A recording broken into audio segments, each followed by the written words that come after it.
baladant sur DeviantArt, vous savez, le réseau social pour les artistes, je suis tombé nez à nez avec ce viking. Je sais pas ce que vous en pensez, mais moi j'ai trouvé tout de suite super badass. L'artiste qui l'avait réalisé est pour moi inconnu. Je vous laisse lire son nom. À l'écran, c'est un artiste suédois. À l'écran, vous avez des informations complémentaires et dans le descriptif de cette vidéo, vous avez le lien vers son site. J'espère que l'artiste ne m'en voudra pas d'avoir utilisé son œuvre pour réaliser cette vidéo. D'ailleurs, c'est un dessin qui date de l'année 2020, du début d'année 2020, donc ça fait déjà un petit moment si vous regardez cette vidéo forcément, puisque je la poste plus d'1 an après. Et justement, après m'être torturé l'esprit, je me suis demandé sous quel angle j'allais pouvoir présenter cette vidéo. Car on est d'accord, copier c'est mal. Ah bon? Vous en êtes certain?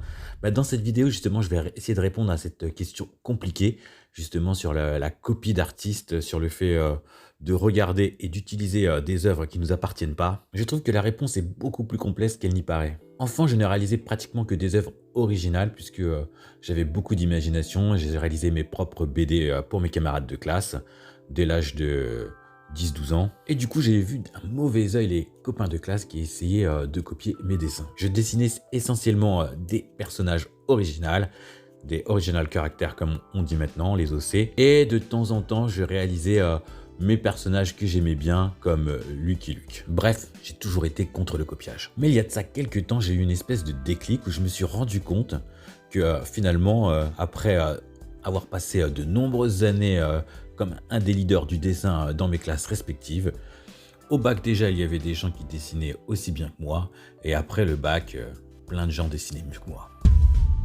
Et là, je me suis rendu compte que tous ceux qui avaient pris des cours de dessin avaient fortement augmenté. Donc le talent n'y était pour rien et que le travail y était pour beaucoup. Parallèlement à ça, j'étais interloqué en fait par tous ces artistes que je retrouvais dans les musées d'art qui copiaient les œuvres d'artistes très connus et qu'ils faisaient avec brio, plus ou moins. Souvent, c'était des passionnés de peinture, voire des étudiants en art. Et là, ça a été mon premier déclic. Je me suis dit, en fait, copier un artiste, c'est aussi devenir plus fort. Il fallait donc décrypter une œuvre d'art comme on décrypte une partition. Les couleurs, les coups de pinceau étaient comme des notes de musique. Chaque artiste, son coup de pinceau. En fait, même sans signature, on pouvait reconnaître un artiste à partir de la façon dont l'œuvre avait été peinte. Et tout à coup, il y a un truc que j'ai compris. C'est finalement ce que je faisais auparavant, quand j'étais jeune. Avant de pouvoir s'approprier quelque chose, il faut le connaître. Et donc au final, c'est comme l'enfant, tout est dans le mimétisme.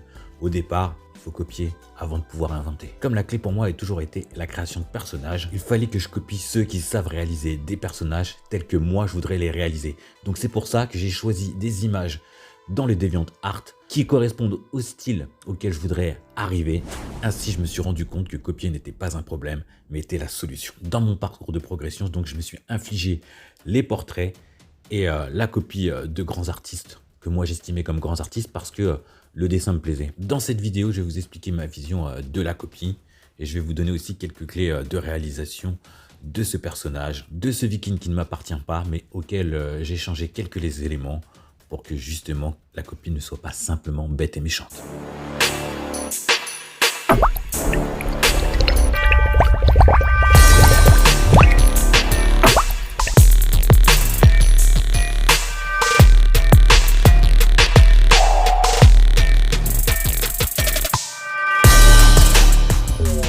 Pourquoi j'ai choisi de copier cette image? La première raison, c'est que l'image elle est cool. La deuxième raison, c'est que je veux être en capacité de réaliser ce genre de dessin tout seul. La troisième raison est qu'il y a plusieurs difficultés dans ce dessin auxquelles je voudrais m'attarder.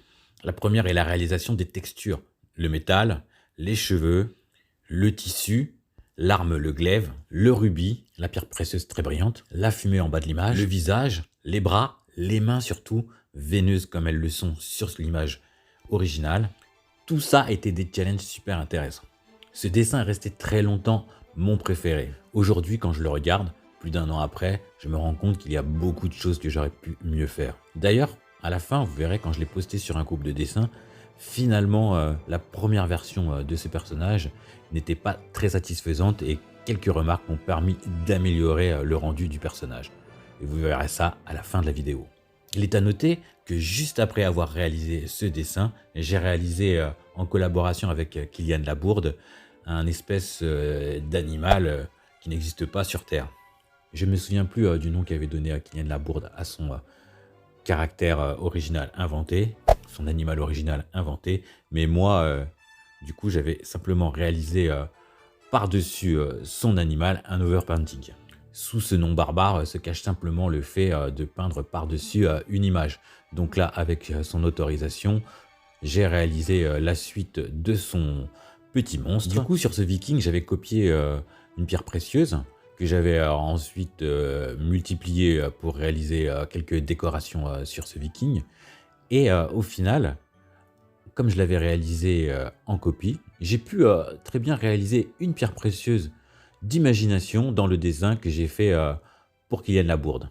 Que j'ai pas fait donc pour Kylian Labourde, que j'ai fait par-dessus. Donc j'ai rajouté quelques éléments complémentaires, des propositions qu'il a acceptées. Le fait aussi d'avoir réalisé l'armure m'a permis de réaliser l'armure du monstre d'imagination. Bien que je ne sois pas totalement satisfait, les cheveux ont été aussi une difficulté complémentaire. Le fait simplement de lire sur l'œuvre originale comment cela a été fait, j'ai pu appliquer quelques nouvelles techniques que j'avais déjà vues un peu auparavant, puisque je m'attardais aussi à faire quelques portraits en parallèle. À cette époque, j'avais aussi un autre objectif qui était de m'affranchir de l'utilisation de l'aérographe.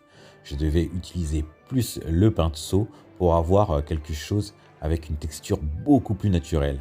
L'aérographe ici, effectivement, lorsque l'on fait du métal, a tout son sens. Par contre, en ce qui concerne la peau et les tissus, il vaut mieux utiliser le pinceau.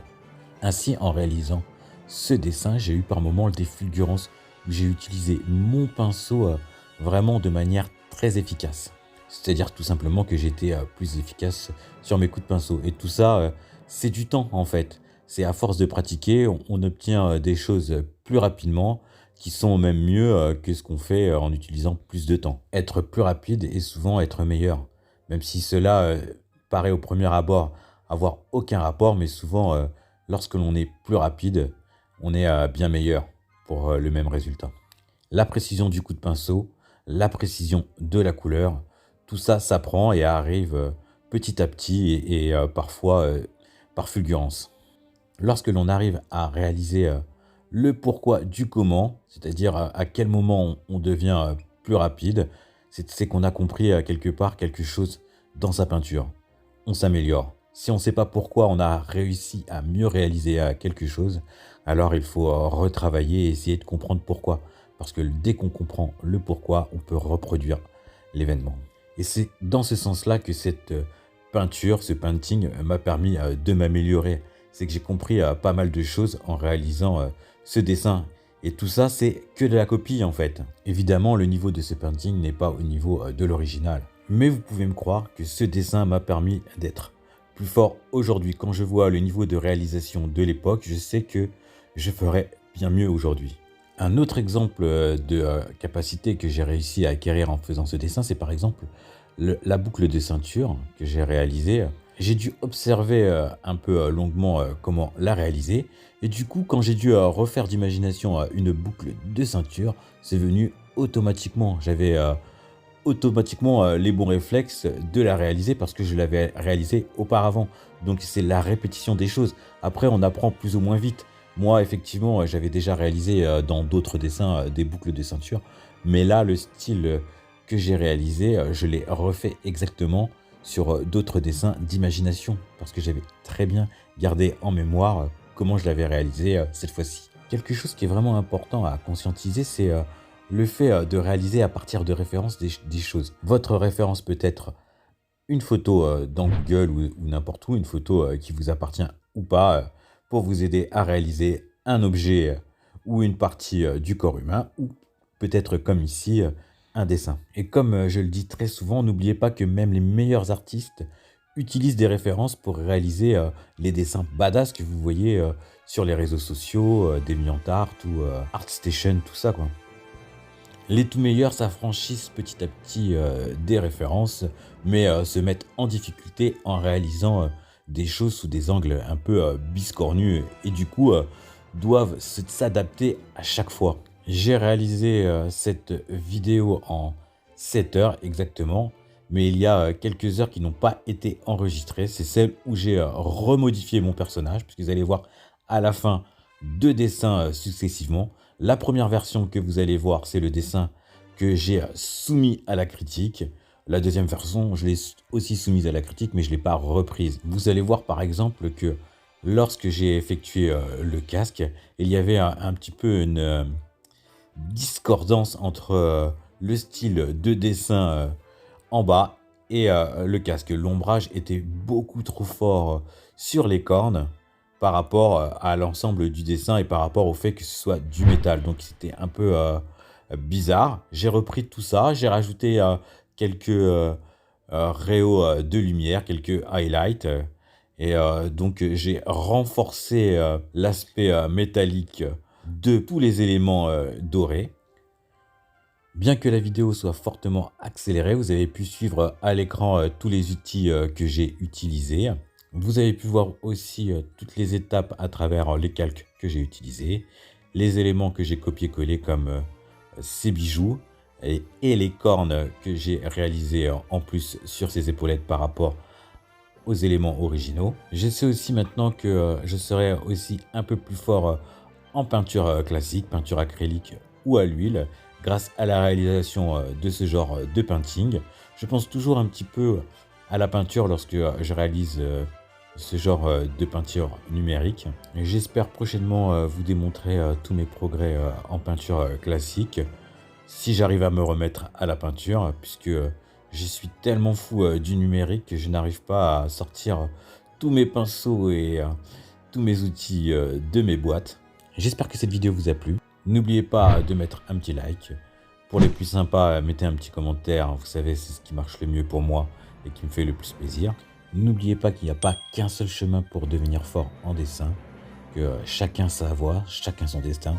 Pour ma part, je crois qu'il est très important d'apprendre avec des artistes confirmés comment dessiner. Vous pouvez soit prendre des cours avec des professionnels, soit copier les meilleurs, comme je le fais moi. Toute cette vidéo pour dire que copier n'est pas forcément si stupide que ça et que au final, ça peut améliorer vos dessins, améliorer votre compréhension.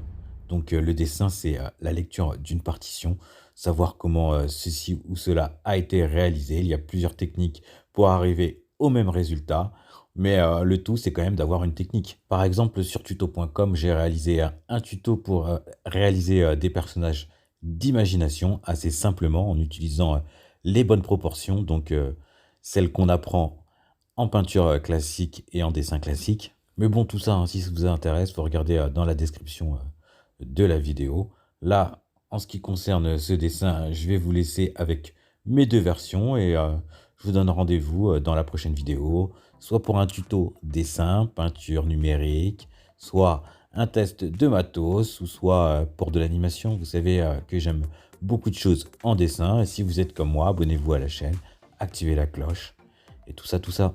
Vous pouvez aussi me dire ce que vous voulez comme tuto. Parfois, je réponds directement à des questions avec une vidéo. Ah ouais, je fais ça moi. Et n'oubliez pas, souvent ce qui vous sépare de votre meilleur niveau, c'est le temps. J'essaye de faire une vidéo par semaine. Ça va être de plus en plus difficile, mais on va essayer de s'accrocher. J'ai plein de thématiques à aborder avec vous, plein d'idées de vidéos, plein de choses que j'aimerais faire. Quoi qu'il en soit, pour vous, il faudra patienter jusqu'à la prochaine vidéo avant de pouvoir encore m'entendre ou de me regarder dessiner, hein, car parfois je fais juste des timelapses avec un peu de musique. Life in a world that keeps changing. Think that it's progress you're making. Copy and paste pretty faces all the time. Pictures so perfect we play through only cause you set up the angle. Web that you weave got us tangled, caught in what's before our eyes.